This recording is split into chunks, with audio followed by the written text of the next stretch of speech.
ملت اسلامیہ پہ جہاد فرض ہے۔ اب موجودہ صورتحال میں پوری امت پہ اور امت کے ہر فرد پہ جہاد فرض ہے۔ اب یہ ہر مسلمان کو خود سوچنا اور دیکھنا ہے کہ وہ جہاد بن نفس کر سکتا ہے یا نہیں، یعنی خود اپنی جان پیش کر سکتا ہے یا نہیں۔ سب سے افضل جہاد تو یہی ہے،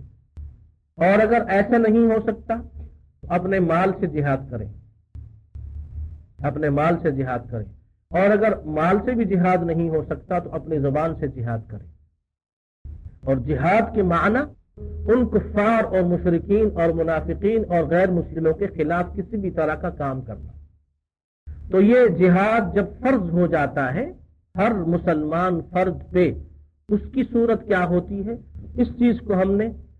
تفصیل کے ساتھ بیان کیا کہ ایسی صورتحال میں جس صورتحال سے اس وقت مسلمان دوچار ہیں تو پوری امت پہ، امت کے ہر فرد پہ جہاد فرض عین ہے۔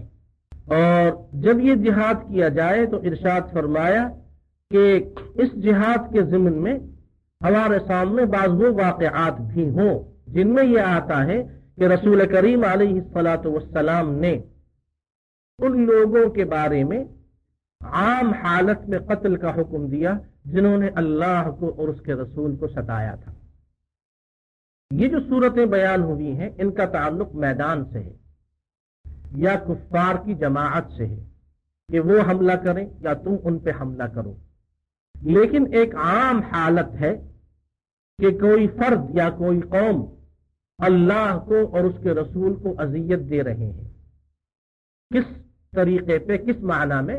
اس معنی میں کہ اللہ کی توہین کی گئی، اللہ کے بارے میں گستاخی والے جملے استعمال کیے گئے، رسول کی توہین کی گئی، یا امہات المؤمنین کی توہین کی گئی، یا صحابہ رضی اللہ عنہم کی توہین کی گئی۔ تو اس ضمن میں رسول کریم علیہ الصلاۃ والسلام کے بارے میں کعب ابن اشرف نے جو بہت زیادہ بکواس کی اور آپ صلی اللہ علیہ وسلم کی ذات پہ حملے کیے، تو آپ صلی اللہ علیہ وسلم نے ارشاد فرمایا کہ من لکعب ابن الاشرف فإنہ قد آذى اللہ ورسولہ۔ صحابہ سے فرمایا کون ہے تم میں جو جا کے اس مردود کو قتل کر دے، اس نے اللہ کو اور اس کے رسول کو تو بہت ستایا۔ تو صحابہ رضی اللہ عنہم میں سے 2 یا 3 صحابہ اٹھے اور انہوں نے جا کے اس کو گھر میں قتل کر دیا۔ اسی طریقے پہ بدر سے واپسی کے موقع پہ عقبہ بن ابی معیط، یہ وہ ملعون تھا جس نے حرم میں آپ علیہ الصلاۃ والسلام کو سجدے کی حالت میں اتنے زور سے آپ کا گلا دبایا تھا اور آپ کی پیٹھ کو اتنی تکلیف پہنچائی تھی کہ خود آپ ارشاد فرماتے ہیں کہ مجھے یہ محسوس ہوا کہ میری آنکھیں اور میری زبان باہر نکل گئی۔ بدر سے واپسی کے موقع پہ جب یہ گرفتار ہوا، اس نے یہ پیشکش کی کہ مجھ سے جتنا پیسہ اور سونا چاہو لے لو لیکن مجھے کچھ مت کہو۔ تو آپ علیہ الصلاۃ والسلام نے سیدنا علی رضی اللہ عنہ سے کہا کہ اس کی گردن اڑا دو، اس لیے کہ اس نے اللہ کے رسول کو بہت ستایا ہے۔ تو اسی طریقے پہ النضر ابن الحارث، یہ بھی بہت بڑا دشمن رسول تھا، اس کو بھی بدر سے واپسی پہ آپ صلی اللہ علیہ وسلم نے قتل کرنے کا حکم دیا کہ اسے قتل کر دیا جائے۔ تو وہ فرد اور وہ قوم جو مسلمانوں کو ستانے کے لیے اللہ کی توہین کریں یا رسول کی توہین کریں یا رسول کی گھر والیوں امہات المؤمنین کی توہین کریں یا صحابہ رضی اللہ عنہم کی توہین کریں، تو ان کے لیے مسلمان ملکوں میں تو حکومت کی اور عدلیہ کی یہ ذمہ داری ہے کہ ایسے قوانین وضع کیے جائیں کہ اس قسم کی گستاخی کرنے والے کو واجب القتل قرار دیا جائے یا اسے ایسی عبرتناک سزا دی جائے کہ کسی بھی غیر مسلم یا کسی بھی گمراہ شخص کو آئندہ یہ جرأت نہ ہو کہ وہ اس قسم کی گستاخی اور بے ادبی کرے، تاکہ کسی کو آئندہ یہ جرأت نہ ہو کہ وہ مسلمانوں کے جذبات کو مجروح کرے کہ بھنگی جو کہ ہمارے معاشرے کا سب سے غلیظ اور حقیر ترین فرد ہے، بھنگیوں کو بھی یہ جرأت ہو گئی کہ وہ اس معاشرے میں جس معاشرے میں رہ کے وہ سب سے حقیر زندگی گزارتے ہیں، وہ اٹھ کے رسول صلی اللہ علیہ وسلم کی توہین کرتے ہیں اور ان کو VIP کی حیثیت حاصل ہوتی ہے اور ان کو بڑے اعزاز سے عدلیہ سے چھڑا کے یورپین ممالک میں بھیج دیا جاتا ہے۔ تو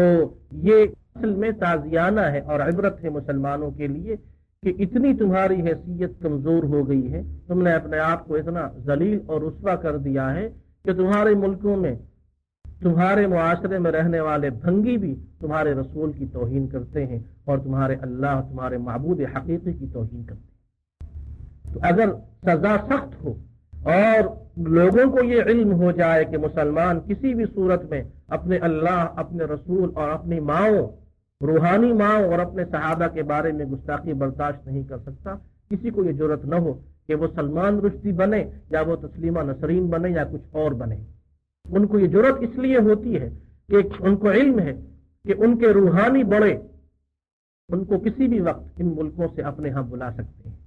اور وہاں رہ کر وہ اسلام کے خلاف اور مسلمانوں کے خلاف جو زہر اگلنا چاہیں اگل سکتے ہیں۔ تو مسلمانوں میں ایسا ایک گروہ ہونا چاہیے جس کا تعلق حکومت سے ہو، عدلیہ سے ہو، علماء سے ہو یا نوجوان مجاہدوں سے ہو، کہ وہ اس قسم کے ہر فتنے کو جو ہی یہ فتنہ سر اٹھائے اس کو ختم کر دے، تاکہ کسی اور کے اندر یہ جرأت نہ ہو کہ کل کو وہ امہات المؤمنین میں سے کسی مسلمانوں کی ماؤں کا نام لے کے بکواس کرے یا بکواس لکھے، یا صحابہ میں سے کسی کے بارے میں وہ جملے لکھے کہ جو جملے کسی بھی قسم کے شریف آدمی ان کا تصور بھی نہیں کر سکتے۔ تو یہ بھی جہاد اور قتال کی ایک قسم ہے، اللہ اور اس کے رسول کے دشمنوں کو ختم کیا جائے۔ لیکن یقیناً اسلام نے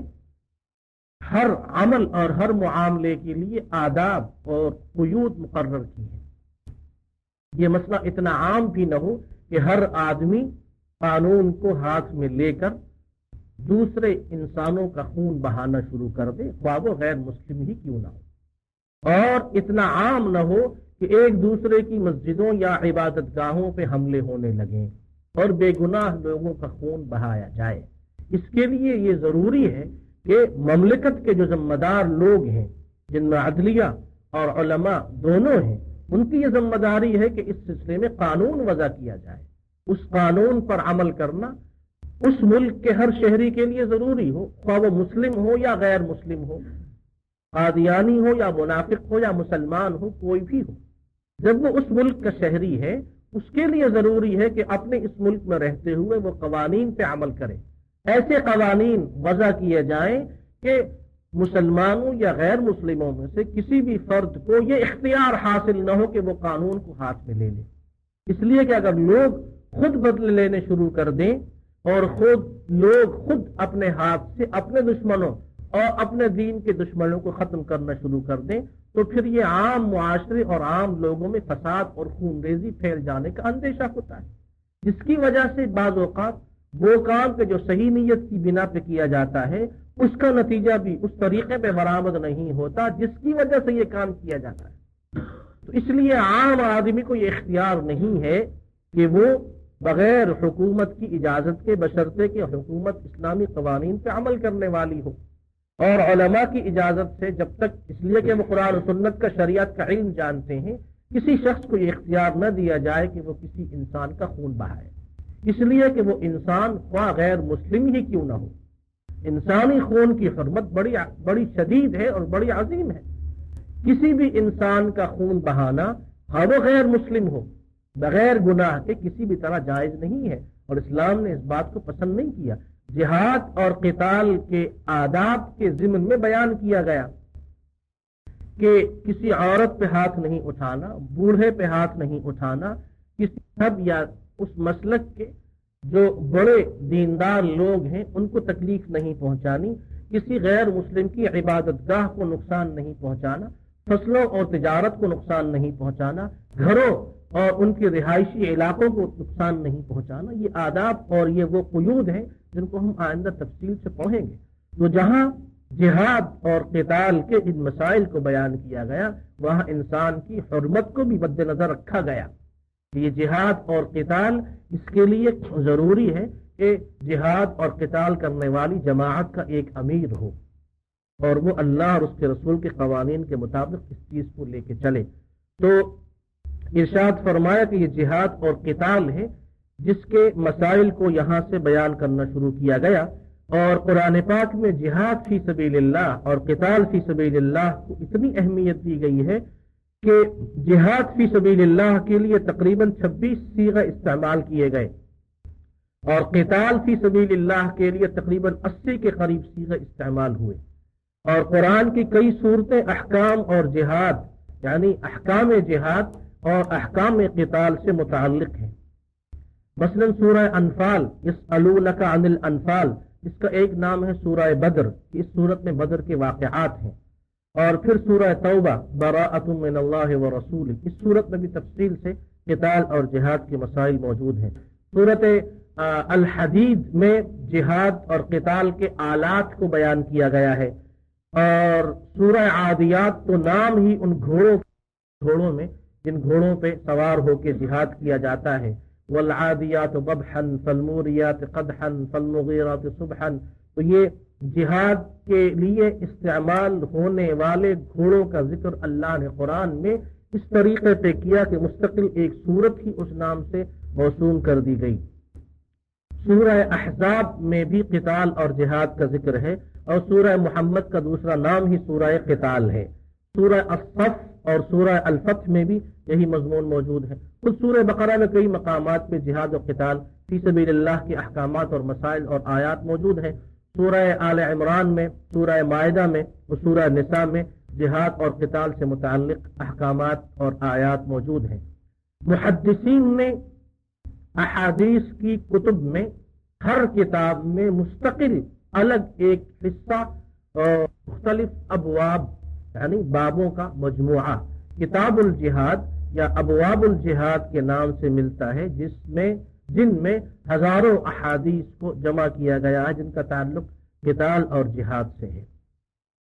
اور یہ چیز ہم نے پہلے بیان کر دی کہ جو اہم تنبیہ ہے وہ یہ ہے کہ جہاد فی سبیل اللہ اور قتال فی سبیل اللہ سے متعلق جتنی آیات اور احادیث بیان ہوئی ہیں وہ میدان جہاد کے لیے ہیں، وہ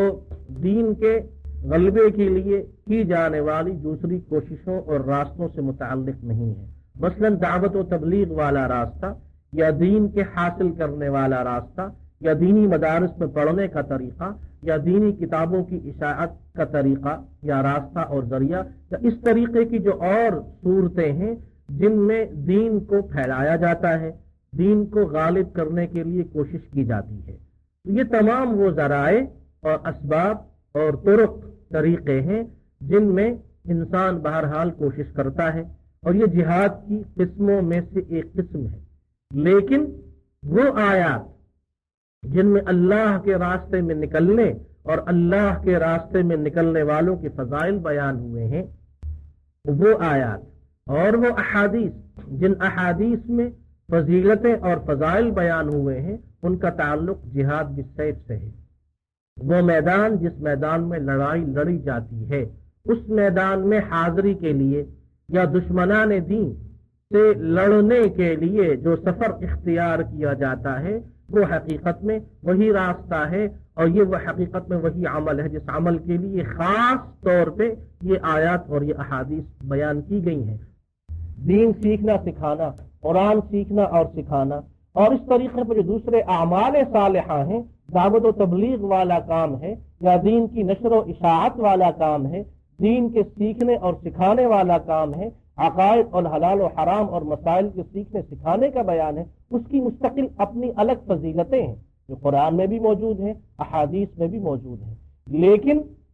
جہاد سے متعلق جتنی آیات اور احادیث ہیں یہ خاص ہیں کس کے لیے؟ قتال فی سبیل اللہ کے لیے، یہ خاص ہیں